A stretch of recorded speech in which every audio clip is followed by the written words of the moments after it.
आज एक बहुत ही ज़रूरी टॉपिक पे बात करेंगे। हाइपोथायराइड के पेशेंट्स ने कौन सी ऐसी चीज़ों की मात्रा कम खानी चाहिए या नहीं खानी चाहिए, खान पान में ऐसी वस्तुएं कौन सी है, आइए जानते हैं। सबसे पहले तो मैं बताना चाहूँगा क्रूसीफरस वेजिटेबल्स जैसे कि ब्रोकोली हो गई, कॉलीफ्लावर हो गई, स्पिनच हो गई, इन प्रकार की वस्तुओं से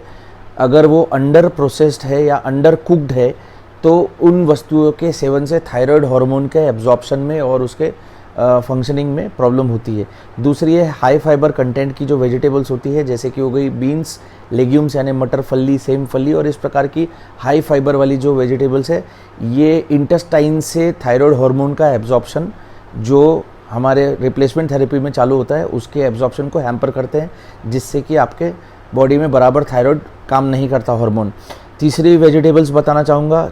जैसे कि सोए हो गई, सोए फली हो गई, मीज़ो है, टोफू है, इन वस्तुओं के सेवन से भी थायराइड हार्मोन के फंक्शनिंग में प्रॉब्लम होती है। चौथी वस्तु है कि जो अपन ब्रेड खा लेते हैं उसमें ग्लूटीन पाया जाता है। ग्लूटीन जो पास्ता में, ब्रेड में, दोनों में पाया है, ये एक प्रकार का प्रोसेस व्हीट, बार्ली और रे की इससे मिलता है, जिससे हमारे बॉडी में ये जो प्रोटीन है थायराइड हार्मोन के फंक्शनिंग में भी इशू क्रिएट करता है।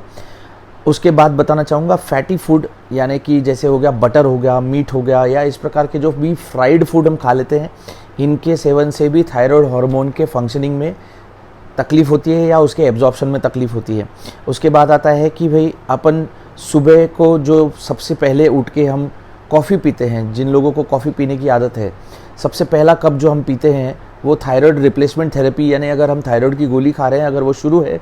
तो उसे हमें कम से कम 1 घंटे के गैप से पीना चाहिए, क्योंकि कैफ़ीन जो है वो थायराइड हार्मोन का एब्जॉर्प्शन वो हैम्पर करता है या कम करता है।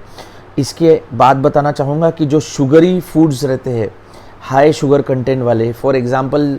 डिलीशियस चॉकलेट केक जो रहता है, वो भी जितना शुगरी मटेरियल है वो भी हमारे थायराइड हार्मोन के एब्जॉर्प्शन में, रिप्लेसमेंट थेरेपी केस में तकलीफ देता है। और आखिरी जो है वो है अल्कोहल। जिन लोगों को अल्कोहल की सेवन की आदत है,